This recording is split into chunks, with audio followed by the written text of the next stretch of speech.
अंग्रेज का काम चल रहा है, उसके लिए जब मैं अपनी बात रख रही हूँ तो आप लोग सुन क्यों रहे हैं?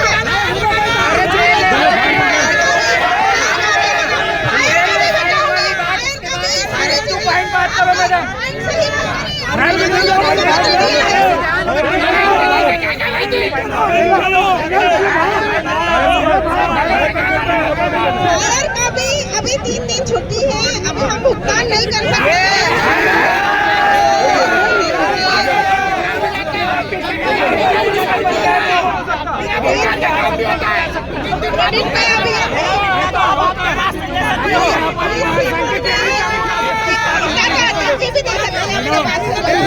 ऐसा नहीं है। अरे बगैर भुगतान का भी काम होता है। अध्यक्ष जी बुला ले, कोई दिक्कत नहीं। हम लोग 8 दिन में फिर इसका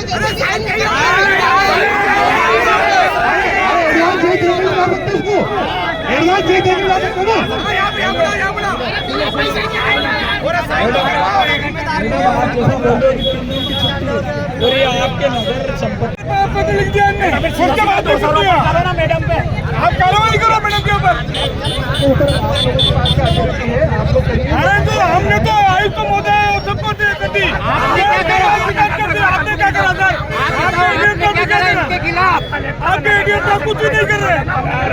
धामनोद नगर में व्यापारियों और आम नागरिकों की समस्याओं को देखते हुए एकजुटता का परिचय देते हुए एक मौन रैली का आयोजन किया गया। आपको बता दें कि कांग्रेसी पार्षदों ने भी नगर की समस्याओं को लेकर 2 अप्रैल को धरना प्रदर्शन करने की चेतावनी दी है, जबकि मीडिया कर्मियों ने भी धरना प्रदर्शन करने की चेतावनी दी थी, जिसमें समस्याओं को लेकर जल्द समाधान के आश्वासन पर धरना निरस्त किया गया था। परंतु अग्निशमन वाहन का अभाव, बंद सीसीटीवी कैमरे चालू करने और सीवरेज लाइन की अव्यवस्थित खुदाई, आरओ पीने की पाइप लाइन, महेश्वर चौराहे पर जबरदस्त ट्रैफिक जाम जैसे प्रमुख मुद्दे का निराकरण नहीं होने से धामनोद शहर आक्रोशित हो गया और आज 29 मार्च 2025 को सुबह 9 से 10 बजे के बीच मार्ग सुंदरैल फाटे से महेश्वर चौराहा तक मौन संचलन किया गया। मौन संचलन में नगर के व्यापारी, जनप्रतिनिधि, भाजपा और कांग्रेस के पार्षद और आम नागरिक शामिल हुए, जिन्होंने नगर प्रशासन से इन समस्याओं का तत्काल समाधान करने की मांग की।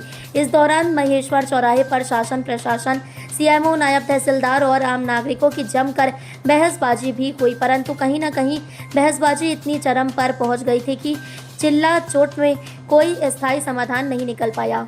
जो भी होगा, जो भी कार्य करूंगी नगर के लिए ही करूंगी और जो भी मेरे से भूल हुई है उसके लिए मैं क्षमा चाहती हूँ।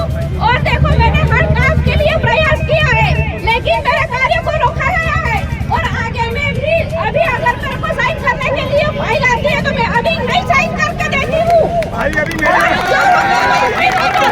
अगर तेरी सुनवाई नहीं होगी तो इस्तीफा दे दूंगी।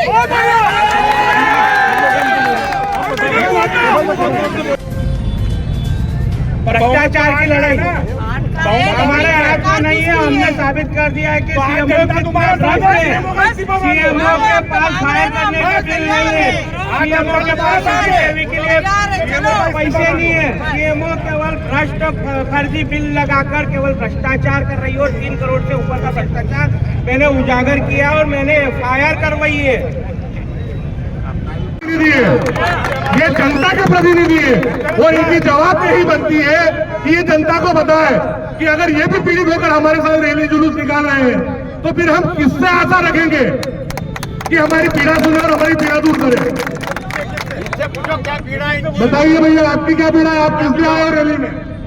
हम जनहित में अगली परिषद में भी और इस परिषद में भी जनहित में हम कार्य के लिए हम कभी पार्टी पॉलिटिक्स की कभी राजनीतिक नहीं करते। नगर हित में जब भी कोई काम होगा, किसी का भी हो, किसी भी धार्मिक का हो, नगर का कोई भी काम हो, संगठन के हम साथ में नगर हित में, और इसके लिए हम आवाज उठाते रहे हैं। और कोई भी अभी लड़ाई झगड़े के चक्कर में हम खुद भी पीड़ित हैं। इसी कारण हम खुद भी 2 तारीख को धरना हम 8 पार्षदों ने समर्थन करा है और लोगों ने नहीं करा है। हम कांग्रेस के पार्षद उपाध्यक्ष महोदय के द्वारा किया जा रहा है। हम भी इसी आंदोलन के लिए इस चक्कर में आपके साथ में हैं, आज भी खड़े हैं और पहले भी खड़े रहेंगे। भैया, सीवरेज की समस्या है, इसके लिए हम फिल्टर पे भी हम बैठे थे, वही करने के लिए आज पहले 14 ही पार्षदों ने हमने साइन करके दिया था उनको समझाने के लिए कि अगर आपने नहीं करा तो उसके बाद हम ये धरना देंगे। तो उस बीच में उन्होंने क्या, फिर अपने व्यापारी संघ ने भी करा था, ये अपने पत्रकार बंधुओं ने भी तो माननीय शायद अध्यक्ष महोदय के द्वारा बोला गया था कि भाई ठीक है, नहीं हुआ, इस कारण आपने कहा इसके लिए हमने भी लेटर दे रखा है, हम भी आपके साथ में इसी की पीड़ित है, सीवरेज और आरोग्य में इसके संगठन और फायर केस में। मैडम, आज नगर धामनोद में व्यापारी संघ द्वारा मौन जुलूस निकाला गया। इसमें सीवरेज को लेकर और फायर को लेकर कुछ मुद्दे उठे। इस संबंध में आपके क्या विचार है?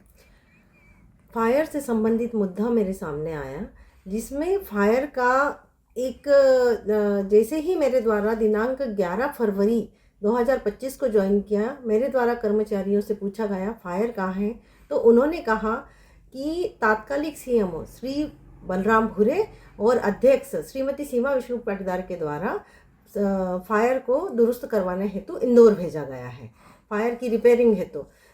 फिर मेरे द्वारा दिनांक जब फायर की बातें होने लगी, आगजनी की घटनाएं छोटी मोटी होने लगी, तो मेरे द्वारा फायर की फाइल बुलवाई गई, क्योंकि फायर वाले का ये बोलना था जहां फायर सुधर रहा था, उन्होंने ये बताया कि मैडम फायर सुधर गया था और मेरे द्वारा दिनांक 25 जनवरी को बिल प्रस्तुत कर दिया गया था अध्यक्ष जी और सीएमओ साहब के सामने, तात्कालिक सीएमओ बलराम भूरे के सामने, लेकिन उनके द्वारा बिल नहीं किया गया, जबकि उनके द्वारा 3,95,00,000 के दूसरे बिल किए गए, लेकिन उन्होंने फायर का भुगतान करना उचित नहीं समझा और फायर में न तो टेंडर लगा हुआ है और 6 लाख का बिल दे दिया गया है। अब चूंकि यहाँ पर छोटी सी छोटी बातें, मान लीजिए एक निकाह योजना हुई सफाई मित्रों की, उसमें भी उनके द्वारा 87,000 के भुगतान में जनहित में भुगतान किया गया, उसकी उन्होंने शिकायतें कर दी है अध्यक्ष जी और उनके रिश्तेदारों ने, अध्यक्ष श्रीमती सीमा विष्णु पाटीदार और उनके रिश्तेदारों के द्वारा शिकायतें की गई। जब इस जनहित के मुद्दे में शिकायत हो सकती है, तो फायर में तो न तो टेंडर लगा है, ना ही उसमें कोटेशन लगे हैं, डायरेक्ट बिल प्रस्तुत कर दिया गया है और सिर्फ वर्क का आदेश दिया गया है, तो इस बेस पे मैं कैसे भुगतान कर सकती हूँ? इसकी भी शिकायतें होगी। जनहित में मैं काम करने के लिए बैठी हूँ, जनहित के लिए ही बैठी हूँ मैं यहाँ पे। अब चूंकि सीवरेज की बात है, सीवरेज के लिए भी हमारे द्वारा अध्यक्ष जी को लगातार परिसर प्रस्ताव करने हेतु लिखा जा रहा है कि इसको सीवरेज कंपनी को ब्लैक लिस्टेड करने की कार्रवाई कर वरिष्ठालय को प्रेषित किया जाए, क्योंकि ये कार्य नहीं कर रहे। मेरे द्वारा दिनांक 11 को ज्वाइन करने के बाद सीवरेज वालों से भी मीटिंग की गई, सभी पार्षदगण भी थे, लेकिन उन्होंने न तो आज तक कार्य योजना प्रस्तुत की, ना ही हमारे फ़ोन उठाते हैं सीवरेज परियोजना वाले, ना ही हमारा इन पे हमको बोला गया है कि आप इनको अंडर ऑब्जर्वेशन आप रख सकते हो, लेकिन हमारे द्वारा काफ़ी पत्र लिखे गए कि यहाँ पे धूल वगैरह उड़ रही है, यहाँ दिक्कतें हो रही है, यहाँ पब्लिक परेशान हो रही है, दुर्घटनाएं हो रही है, जिसकी जिम्मेदारी हमारी नहीं है। एमपीडीसी और पीआईयू ये काम देख रहे हैं और सीवरेज परियोजना से जो कंपनी है, जो ठेकेदार है, उनके द्वारा ये कार्य देखा जा रहा है, हमारा उसमें कोई रोल नहीं है। उसके लिए भी मैं जिम्मेदार नहीं हूँ। मेरे द्वारा काफ़ी पत्र लिखे गए, अभी अध्यक्ष महोदया को मुझे उनको ब्लैक लिस्टेड की कार्रवाई करने हेतु सीवरेज परियोजना के ठेकेदार को लिखा गया, तो उनके द्वारा टाल मटोल किया जा रहा, बहानेबाजी की जा रही। अब ये तो अध्यक्ष जी जाने कि वो ऐसा क्यों कर रही हैं। माया मंडलोई, सीएमओ धामनोद। धामनोद समाचार के सभी वीडियोस पाने के लिए हमारे चैनल को भी सब्सक्राइब करें, साथ ही पास में बने हुए बेल आइकन पर प्रेस करो और नोटिफिकेशन पर क्लिक करें, ताकि सभी वीडियोस के नोटिफिकेशन आप तक तुरंत पहुंच पाए। आप हमें फेसबुक पर भी फॉलो कर सकते हैं।